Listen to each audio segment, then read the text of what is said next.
책 읽는 사람, 책 쓰는 사람, 오늘도 신주 사기 가지고 말씀을 나누겠습니다. 오늘도 이제 두 분 나오셨는데요. 역사 고전문헌 연구가이신 최원태 선생님 나오셨습니다. 안녕하세요.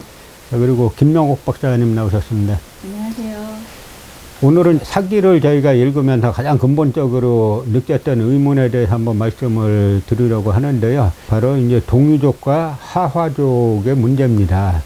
우리는 흔히 이제 우리 민족을 갖다 동유족이라고 말하고 중국인들은 자신들을 갖다 한족, 한나라의 한자를 따가지고 한족이라고도 하고 하화족이라고도 하죠. 그런데 제가 이 사마천 이제 신주사기를 가지고 여러 번 이제 방송하면서 말씀드린 것처럼 도대체 이 하화족의 실체를 찾을 수가 없어요. 언제 시작했고 역사유적으로는 뭐가 나오고 그렇게 돼서 하화족이 언제 형성됐다라고 설명을 해야 되는데 그거를 누구도 설명 못하고 있어요. 사마천도 사기를 통해서 중국사회의 계통은 만들었지만 그 부분은 설명을 못하고 있죠. 근데 저희가 한 2년 전쯤에 산동반도에 답사를 갔을 때 그때 이제 중국에서 산동반도에 독립문화박물관을 세우는 걸 보고 깜짝 놀라지 않았습니까? 그 있던 곳이 바로 산동성 남부의 임기라는 곳인데요. 산동성의 동유족들의 아주 핵심 중심 지역을 치면은 이제 공자의 고향인 곡부가 있고, 여기는 산동성 약간 이제 이 중심이자 약간 북부라고 볼 수 있고요. 산동성 남부의 임기라는 곳이 고대 동유족의 아주 중심지인데 이 임기의 거대한 동문화 박물관을 세우는 걸 보고 제가 상당히 의아했습니다. 두 가지 생각이 들었는데요. 하나는 중국이 나중에 뒷수습을 어떻게 하려고 동문화 박물관을 세워놨는가 하는 생각이 들었고, 또 하나는 그만큼 중국이 이제 자신감이 생겼다. 동유족 역사까지도 이제 드러내도 된다. 뭐 한국 무서울 게 전혀 없다라는 그런 생각. 그러니까 중국 사람들이 시진핑의 트럼프를 만나가지고 한국사는 중국사의 일부였다라고 말 안 되는, 결국은 이제 우리나라 한국의 강단사학자들이 그 논리를 다 제공한 거죠. 중국 학자들이 보니까 한국의 역사학자들 스스로가 우리 역사를 부인하고 있고, 심지어 요즘은 또 동유족은 우리 역사 아니다라고 하는 이런 매국적인 이야기까지 지금 하고 있는 상황 아닙니까? 이제 여기에 힘입어가지고 중국이 동유족의 역사를 복원하고 있다라는 생각이 드는데, 그거는 예전에 이제 우리 한가람 역사문화연구소에 고문이셨던 최재석 교수님이 한번 구순 때 강연하시면서 일본 허기 갖고 하시면서 일본인들하고 식민사학자들, 이 최재석이 있는지 몰랐지. 우리 내가 이제 일본 허기 가지고 완벽하게 다 분석했다라는 말씀하셨는데, 아마 이제 그런 역할을 보니까 이제 동유족의 역사를 우리나라에서도 여러분들이 하고 계신데, 결국 이제 우리가 이 부분에 대해서 정리를 해야 지금 중국이 뭐 동북공정을 하고 국가 차원에서 역사 왜곡을 하는데 가장 근본적으로 시작되는 부분이, 갈리는 부분이 바로 동유족과 하화족의 역사인 거죠. 김명옥 교수님이 동유족의 난생사화, 그러니까 난생신화에 대해서 상당히 많은 이제 공부를 하셨는데, 우리가 지난 시간에 그 서원왕부터 시작되는 서국에 대해서 잠시 이야기를 나눴잖아요. 지금은 이제 뭐 서원왕, 서국, 뭐 이러한 동유족 국가들이 해방 이후에 식민사학자들이 계속 이제 뭐 70년 이상 지배하다 보니까 역사에서 다 사라졌는데, 일제시대 때만 하더라도 이 서원왕이나 서국에 대해서 상당히 많은 공부를 하고 알려져 있었다면서요? 네. 1920년대에 어린이라고 하는 잡지를 보면 거기에 서원왕에 대해서 역사인물 이야기로 소개를 하고 있거든요. 그렇다고 한다면 그때까지만 해도 서원왕, 서국은 우리 동이족의 역사를 인식하고 있었고 그걸 널리 알리고 있었다라는 거죠. 그런데 이상하게 1930년대가 지나면 그런 서원왕에 대한 이야기가 안 나오거든요. 그래서 참 의아했다라고 생각을 했거든요.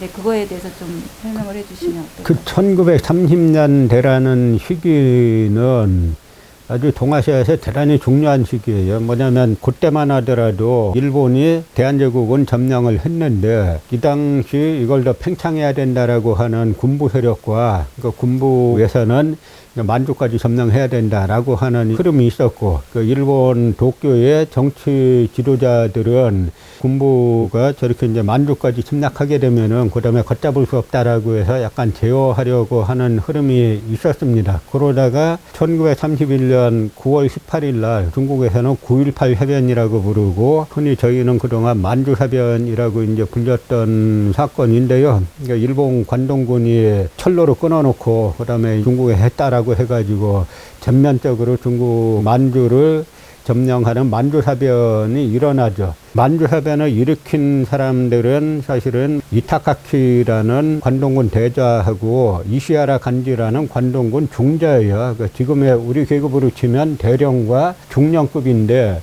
이런 영관급들이 도쿄의 정치 지도자들, 뭐 국방부 장관은 말할 것도 없고 뭐 수상의 지시도 안 받고 독단적으로 일으킨 거죠. 그러니까 우리가 생각하면은 아니 그 영관급 장교들이 거의 쿠데타를 일으킨 셈인데 여기에 대해서 일본군이 만주를 침략할 것이다라고 하는 거를 장개석도 알고 있었어요. 그런데 그때 만주를 지배하고 있던 동북군, 그러니까 장장님의 아들인 장학량이 이제 동북군의 총사령이고 그 만주는 장학량의 지역인데 장학량은 그때 이제 아편 중독이 좀 있어가지고 북경에 있는 협파위원회 입원해 있었습니다. 이때 장개석이 장학량을 찾아가가지고 일본이 곧 도발할 텐데 싸우지 말고 국제연합에 제소하자라고 하면서 이때 장학량이 아편 치료받고 있는데 정상적인 사고가 안 되죠. 그래서 장학량이 동조를 하면서 일본이 성공할 수 없는 건데 그 당시 이제 장학량의 동북군이 뭐 숫자가 정확하진 않은데 30만에서 50만까지 봤어요.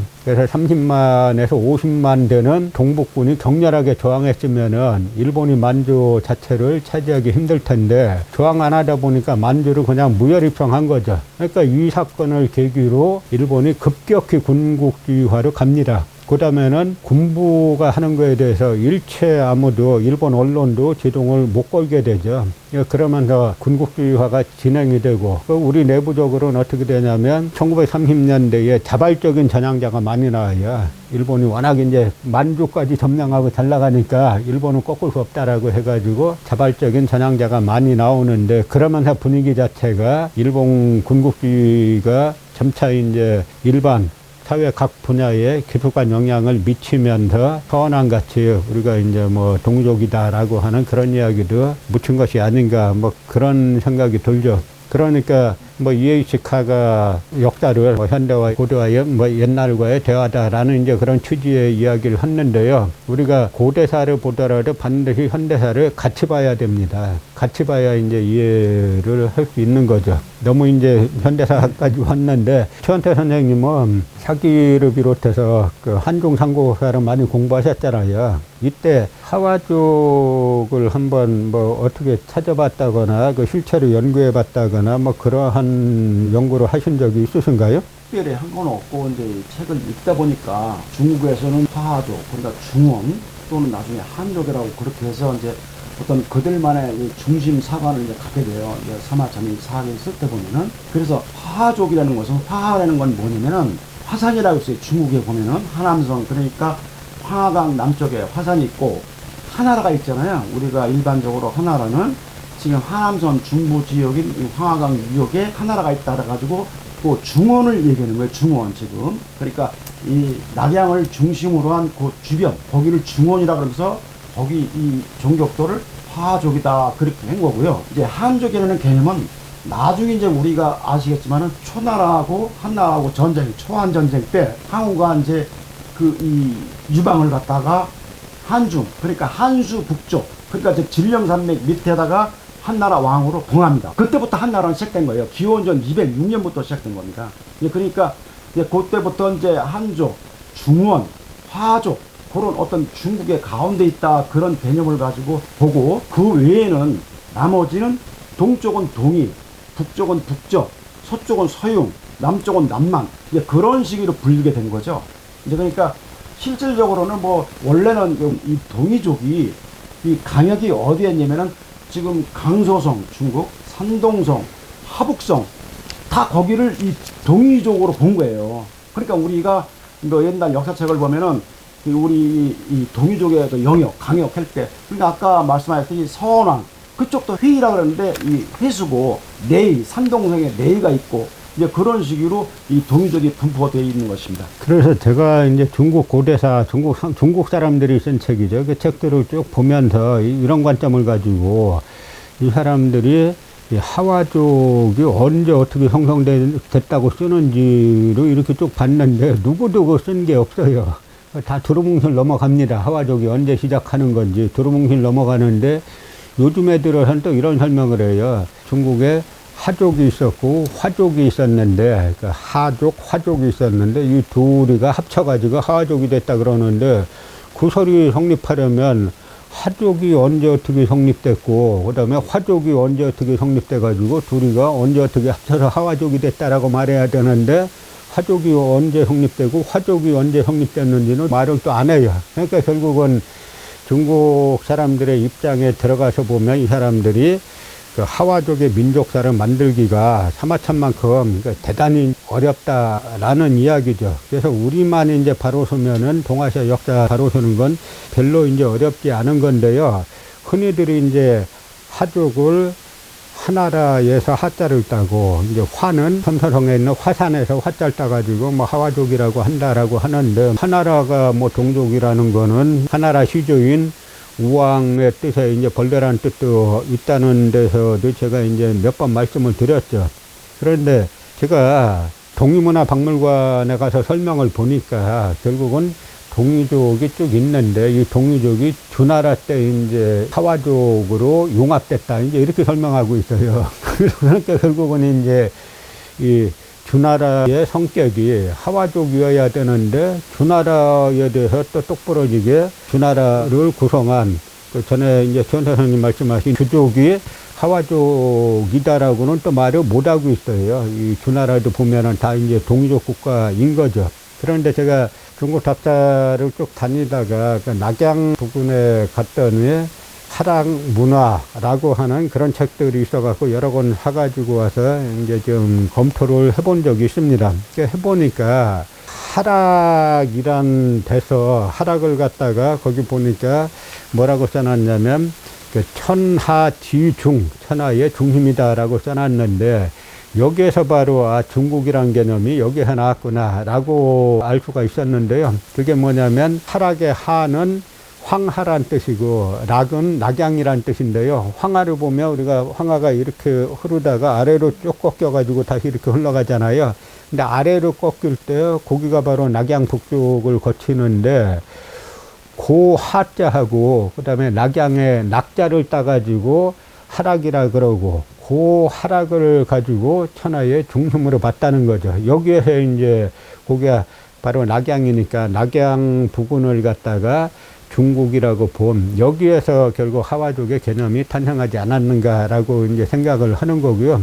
중국이란 개념도 지금 같은 그런 개념이 아니라 그 낙양과 황하 부근의 그 작은 지역을 갖다가 중국이라고 처음에 주나라 사람들이 했고 그리고 주나라 사람들이 어쨌든 자기네를 중심 민족으로 보고 그다음에 서용남만 동이북적이라고 하는 그런 개념들을 이제 만들어 낸 거로 보입니다. 그런데 문제는 저번 시간에 그 서주와 동주가 나뉘는 과정을 이렇게 봤더니 결국은 이제 그 주나라 유왕이 포사를 갖다가 후궁을 왕으로 만들고 원래 왕후였던 그 신우를 갖다가 내쫓고 하니까 그 신우의 아버지 조우가 이제 유왕을 공격하는데 결국 견용을 끌어들여서 공격하잖아요. 이걸 보면 결국 주나라도 보면은 이민족 그 동이족과 다를 바가 없는 이족의 하나인 거죠. 결국 하와족이란 개념 자체는 후대에 만들어진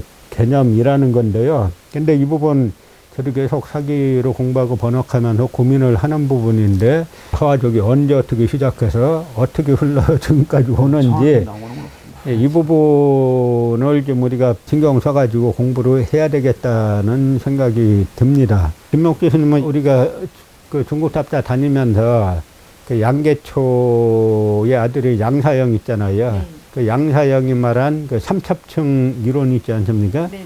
거기에 대해서 한번 설명을 해 주실 수 있나요?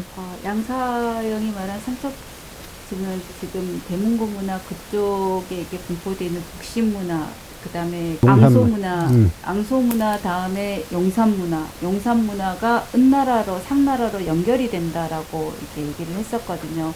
양사영이 발굴하기 전에는 사실은 대문구 문화가 안 나온 상태였잖아요. 네. 대문구 문화가 안 나왔는데 그 앙소 문화 다음에 보니까 대문구 문화가 나왔고, 이 대문구 문화가 지금의 그 우리가 말하는 소금천시가 주인공이다라고 중국에서는 얘기를 하고 있거든요. 그러니까 근데 중국에서 소금천시는 우리가 다 알듯이 동이족이잖아요. 동이족이고, 우리 그 신라에도 보면은 신라 그 김유신 열전에도 보면은 소금천시 황제의 후예요 소금천시의 손이다라고 얘기를 하고 있잖아요, 신라계가. 그래서 우리가 보면은 우리 동이족의 이동 경로도 어떻게 보면 그 문구 하나로서 우리가 찾아볼 수 있는 여러 가지 그 저기가 될 수 있을 것 같습니다. 그러니까 이 양사영은 그 유명한 양계초의 아들이고, 뭐 그 당시에 하버드 대학에 유학해가지고 대학원에서 고고학을 전공하죠. 그래서 이제 양사영을 갖다가 중국 전야 고고학의 아버지, 들판 고고학의 아버지라고 하는데, 그러니까 실제로 하버드 대학에서 배운 그 발굴 기술을 토대로 여기저기 발굴을 했는데, 발굴하고 나서 그 앙소 문화와 용산 문화와 은 문화는 서로 계승 관계가 있는 삼첩층의 문화다라고 하는데, 여기서 우리가 은나라는 동이족 문화잖아요. 그러니까 용산 문화도 결국은 동이족 문화라고 하는 거고, 앙소 문화도 동이족 문화라고 하는 건데, 요 말이 왜 중요하냐면, 이 중국 고고학적으로 볼 때 다 동이의 고고학이지 하와의 고고학이 없다는 이야기예요.